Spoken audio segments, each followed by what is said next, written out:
Ya, welcome back guys. Welcome back to Pacara. Um, ya, kemarin sesuai janji saya pengen ngejelasin kenapa DAM ini terjadi ya. DAM sekitar 8% ini dari 24.000 ke 22.000. Tapi sekarang udah mulai recovery ya guys. Masih apa? Sebenarnya masih jauh dari kata recovery ya. Ini masih bentuk asymmetrical triangle. Jadi untuk sekarang masih ini ya apa sideways dan mulai recovery dari DAM kemarin. Cuman kenapa DAM kemarin itu terjadi guys? Apakah itu cuma ada berita besar dari Ranger yang karena mereka lagi-lagi di hack, di leak datanya oleh para hackers, atau ada faktor lain guys yang menyebabkan mereka market ini dump guys. Dump ini maksudnya koreksi besar-besaran guys. Kita lihat di sini. Ledger sendiri sudah mengetweet guys kemarin betapa ininya mereka menyayangkan situasi ini, menyesalkan situasi ini ya guys. Mereka intinya para hacker ini berhasil mencuri data dari ini, data dari hardware wallet. Bagi kalian yang nggak tahu hardware wallet itu adalah cara kalian offline untuk menyimpan kripto kalian. Biasanya kan kalau kalian menyimpan kripto di exchangers seperti Binance atau Indodax, itu ini guys seperti bank. Jadi koin kalian aman karena nggak masuk dalam kejaran dari ledger ini. Cuman kalian bergantung pada third party itu guys di Indodax itu atau di Binance itu.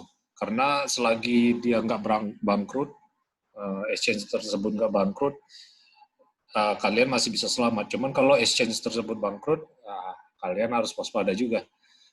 Dan di ledger ini ibarat kata kalian become your own bank lah guys. Jadi kalian manage sendiri uang kalian. Kalian kalau misalnya dananya hilang, kalian yang tanggung. Terus kalau misalnya kalian lupa pasportnya yang nggak bisa bikin akses ke Bitcoin-nya, itu kalian juga yang tanggung. Ini pure free market ya guys di ledger ini. Cuman yang jadi pertanyaan, apakah ini yang membuat DAM dan juga apakah Bitcoin di ledger hardware wallet ini tetap safe guys, funds are safe atau uang kalian aman di sini atau enggak? Di sini ini ya saya akan membuat perspektif dulu. Kalau saja yang dilihat kan adalah phishing scam. Mereka cuma dapat data, bukan cuma juga sih, mereka dapat data kalian tinggal di mana atau nomor HP kalian di mana. Terus kemarin juga saya sempat dapat email dari Ledger ini, pretending to be Ledger guys, jadi hati-hati dengan scammers ini. Dia pengen, ada kendala teknis nih, harus submit fast phrase kalian atau masukin pin Bitcoin kalian. Itu jangan pernah mau ya guys. Jadi kalau kalian udah submit itu, berarti Bitcoin kalian udah bisa diakses sama mereka.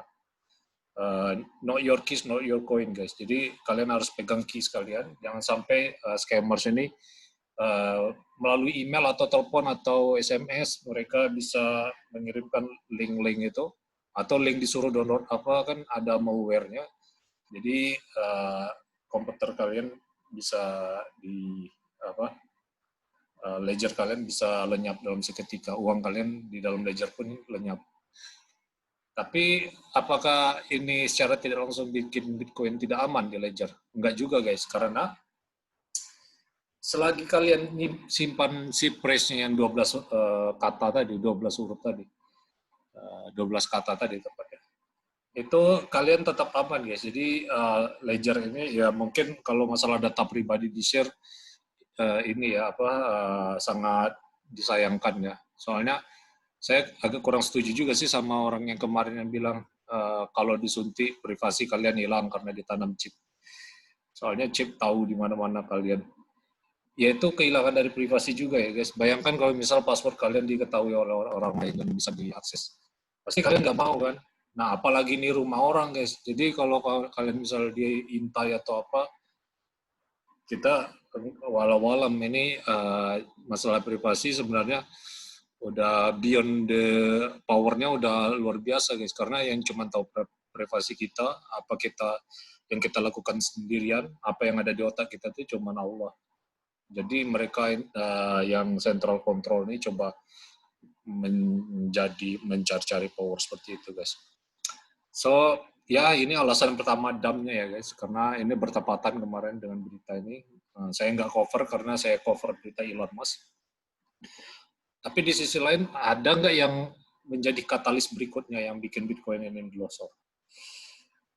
Ini ya guys, Bitcoin koreksi karena memang udah di new all time highs, dan juga si US dollar udah mulai rebound guys, dan aset-aset lain seperti S&P 500 itu stock market 500 perusahaan terbesar di Amerika, sama gold juga koreksi bersamaan guys. Jadi intinya semua aset mereka ini ya guys taking profit sini. Ini di eToro saya lihat. Kalau kalian nggak punya akun eToro bisa minta link referralnya di komen aja ya, nanti saya kasih. Jadi nggak perlu ada yang dikhawatirkan ya. Kalaupun koreksi ada kesempatan chance untuk beli ketika support resistance become support, itu saatnya untuk beli guys. Jadi nggak ada perlu dikhawatirkan dari sekarang, let it ride aja guys. Cuman apakah cuman alasan itu yang menjadi katalis Bitcoin ini glosor?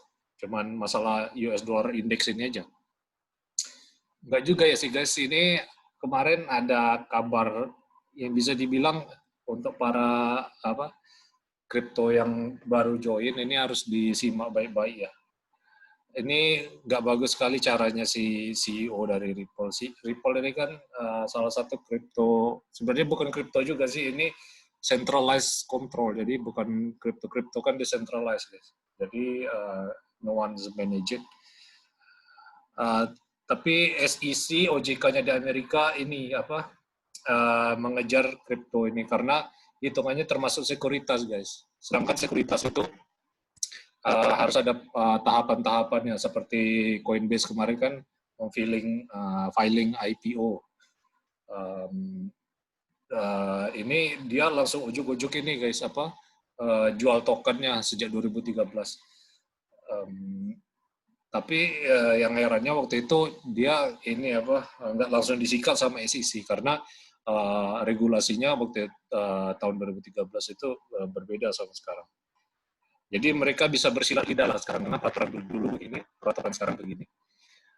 Yang saya tidak setuju ya CEO ini tadi, seperti saya bilang tadi, the SEC voted attack on crypto. Ya guys, dia bring attention ya guys, maksudnya drama ya guys. Jadi SEC, OJK ini ya Ripple karena memang dia udah melanggar, nggak melalui tahap sekuritas ya untuk isu token XRP itu.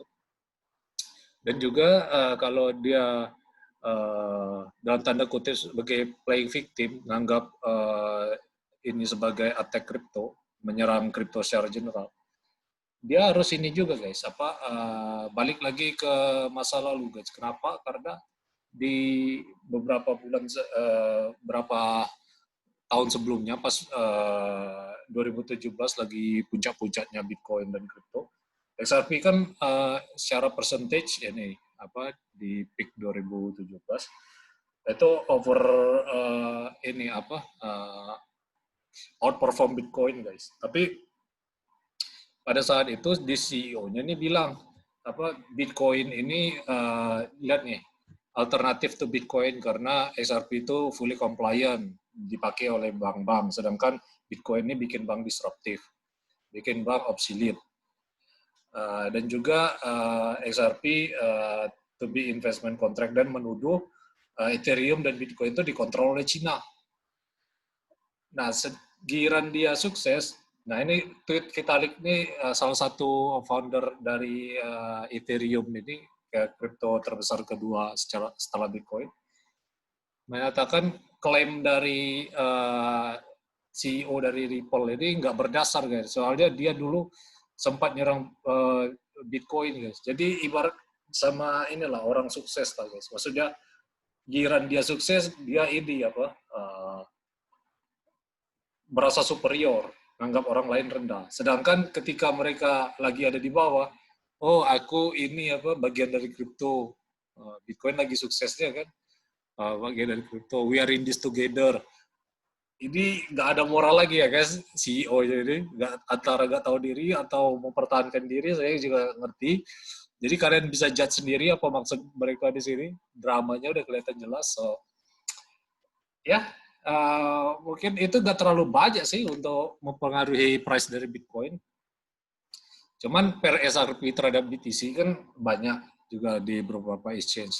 Otomatis kalau exchange sudah menarik likuiditasnya dari market karena dia nggak mau compliant sama SEC, otomatis koinnya tuh di listing guys. Kalau misal di bursa efek itu di delisting ininya sahamnya. Sama seperti di exchange terbesar misalnya Binance itu bisa di delisting guys dan nggak bisa di trading lagi tokennya. Otomatis harganya bakal anjlok, bakal goes to zero malah seperti Bitconnect. Jadi hati-hati bagi XRP holder. Cuman kalau untuk kalian yang mau nge-short ya silakan. Masih ada waktu mungkinnya sebelum waktu itu terjadi. So leave a like guys. That's it. And I'll see you in the next